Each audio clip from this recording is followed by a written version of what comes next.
Shopping is not a hobby. Yeah, I know it has become the thing to do when you're sad, when you're bored, whenever you're happy, even. But hobbies can be so much more than going out and spending money that you may or may not have on items that you don't actually need and will end up cluttering your whole house and end up being thrown into a closet at some point or another. In fact, there are hobbies out there that can truly make you feel like a kid again. There are hobbies out there that can really open and unlock possibilities and creativity that you have within yourself. There are hobbies out there that let you grow things from the ground up, and you can see how much your work went into creating something beautiful. And I think it is time that more of us become hobby people because, look, I didn't have hobbies about 2 or 3 years ago, and I realized my hobby was shopping, and it was a problem. Like, seriously, it was a problem. I always had impulses to just go out and go shopping to buy things and not even really think through where I'm going to put it once I get it home. However, ever since I started finding true hobbies that I enjoy doing and really focusing on creating things instead of consuming things, I have become a happier person. I feel like it's really become a true part of who I am and has given me a lot more self identity. And to be honest, it has truly helped my anxiety because I no longer feel the need to try and drain my bank account when instead I can focus on being intentional with my time and really finding things that I love doing. And it doesn't have to be going out and spending hundreds of dollars, you know? Anyway, so I'm going to share with you 12 cozy and earthy hobbies that you could get into. Some of them I've tried myself, some of them I have not tried myself, but I've heard very great things. So they are on my list of things that I want to try at some point to give you inspiration on what your next hobby might be, what it could be. The possibilities are endless. Let's get into it. Number one is a classic, hiking. I do feel like hiking has really become something that has been a great way to spend more time outside. Now, I live in like central Texas, so there's really not a ton of like true hiking places to go to. It's not very mountainous at all whatsoever. You can maybe call it like a hill or maybe just long distance walking at that point. But I will say getting out, exploring our city, being in nature, going and trying something new, and having that this kind of like adventurous feeling of trying something and seeing something new is one of my favorite things ever. I do feel like hiking is a true hobby that allows you to meet people as well. There are so many people and clubs out there that are hiking clubs or walking clubs, running clubs. It's a great way to meet people. Number two, one of my personal faves is sewing. I think there's also patchwork that kind of falls into this category as well. I learned to sew from my grandma. I think I was probably like 11 or 12 whenever we started doing these sewing lessons together. It's one of I love it. It's a great memory that I have with my grandma. And I'm just so thankful that she taught me how to do this. So now if I have like a tear in a pair of jeans. I mean, I have 3 dogs, so I feel like they're always like shredding blankets or creating holes in things. And it's a great skill to be able to take a moment, bring it into the living room, throw on a TV show, and do something with my hands instead of just like sitting and like rotting on the couch. I also feel like sewing doesn't have to just be patchwork and repairing and mending things. I do feel like sewing has this endless possibility of what you can do with it. There are so many things that you can sew. You can sew pillowcases, pajamas, clothing, dresses, pants. You could do jackets. You could do blankets for your friends and family for holidays. You really, so many things are sewn together. And I do feel like in today's day and age, you kind of forget how much is actually out there that is sewn. Like, I feel like we kind of rely on other people to do it for us now. But it's so fun to be able to do it yourself. So much fun. I like cannot tell you how much fun it is. And sewing is definitely one of those hobbies where you have your finished product that you can tangibly see, feel, touch, smell. Number three is reading. I feel like reading is such an underrated thing. People do not read enough. I personally feel like I only ever read if I needed to read something for classwork, and then becoming an adult and feeling like, okay, what am I going to do with my free time? Getting into books has been so rewarding. I personally am a fantasy reader. That's what I love. I love fantasy. I love romance. I love romantasy. with the occasional, like, self development growth book thrown in there. But lately it's been pretty much fantasy. That's where my realm of reading has guided me to. I think the best part about reading is that I don't know about you, but I always feel like the main things that we do, we're on our phone, we're on our computer, or we're watching TV. So they're all off screens. And sometimes I get really sick and tired of screen time. I'm tired of doing it, but it feels like, oh, like what else can I do with this time? Like what can I do with my free time? And I feel like reading has been one of those things where I feel like I am watching like a show, like I start to visualize it in my head, but I'm not actually staring at a screen. I love it. I love reading. It's also something so tangible and so portable. You can take it with you outside, you can take it with you on the couch, in your bedroom, you can take it on a hike, you can take it on a picnic. You can really take books everywhere. And I think that is so magical. Number 4 is hammocking. I think hammocking is such a fun hobby. I think there are so many places you can go. This is really leaning into more of like spending time outside and in nature. Not all of us are going to be camping people. I am not a camping person. Not all of us are going to be hiking people. Maybe hiking is not your thing. However, hammocking, low stakes, low energy, just a great way to have something that brings you outside. There are so many different types of hammocks that they have nowadays too. There are ones that are like built for sleeping in if you are the camping type. There are hammocks that are just meant to kind of be like on the go hammocks. You can bring them from place to place. I know for a while I used to have what I liked to refer to as like an adventure backpack. So I would have my hammock in there. I'd have like a book or a journal or whatever else. I just, whatever I felt like it needed to be in my adventure backpack. But a hammock was one of them. And it was really nice because anytime that I wanted to be outside, but maybe didn't want to sit on the grass, I had my hammock with me. So I was able to throw that up in some nearby trees and then just hang out and enjoy being outside. Number 5, gardening. It is incredibly underrated. Okay. I think when you think of gardening, you think, wow, this is going to be so hard. And you've got to be a green thumb, and not all of us are green thumbs. I get it. I personally feel like it is a struggle to keep plants alive.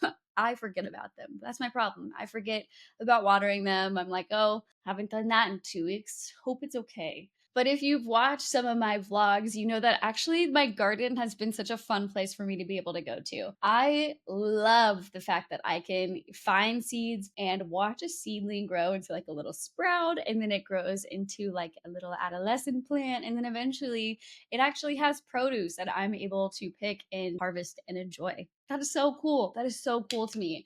Now, I live in Texas, so I feel like most people garden in like the summer months, but it's way too hot here in Texas to garden in the summer months. So actually, the fall through the winter and into the spring is my favorite kind of season to grow things in. We have so many peppers. We've got a lot of basil. We've got a ton of rosemary, oregano. So like the main things we're growing right now. That's been a fun way to be able to kind of get my hands dirty. Again, no screens involved in that. It's just fun to be able to like go out and kind of check on something and be like, oh wow, like it's grown a little bit, or look, a little flowers on this plant, or hey, I'm growing a pepper on this plant. It's so much fun. I love that. And I also love the fact that if I'm baking or cooking and I need a little herb or something that maybe I forgot to pick up at the store, oh, lucky me, I have my garden. I can go into my garden, pluck the rosemary, bring it back in, put it in my bread loaf or whatever the heck I'm making. I love it. I love gardening. I feel like it's so underrated. People really think it's a lot harder than it is. It's not that hard. Trust me. Speaking of making bread, that is number 6 of my hobbies that I think is so much fun. Is bread making. There are so many different types of bread out there. If you have a stand mixer, I do feel like it helps make some of the recipes be a little easier. But for the longest time, I didn't have a stand mixer. So the kneading, again, like getting your hands into something and being able to create something with your hands, there's really no other feeling. It feels so rewarding to be able to bake a loaf of bread, be able to bring it over to family dinners, to your friends' houses, to share with coworkers, to slice and enjoy yourself, make your own sandwich loaf. Honestly, feels so good.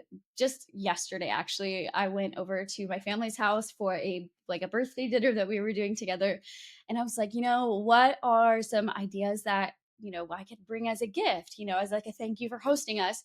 So I made a focaccia bread, which is probably one of the easiest breads I've ever made before.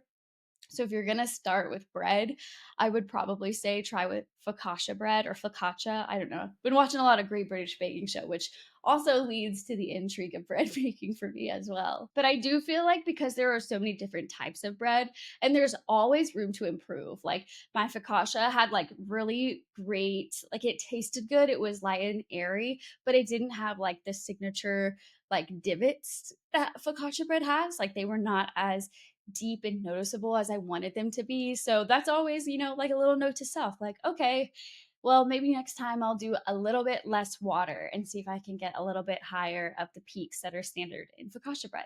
So I think that's fun too, just allowing yourself to make something with your bare hands and then see it afterwards and be like, okay, where can I improve? It's really low stakes. Bread is not it's not very difficult. I feel like as long as you have yeast, it's probably going to rise. You just got to give it time and explore and try different things and see what works for you. Number 7 is bird watching. Birding is, I think, the official term for bird watching, is very fascinating. I do feel like things that are local in our community, we tend to kind of forget about, especially if, like, your backyard, you probably have some birds that are flying around that you're just like, oh, it's a random bird.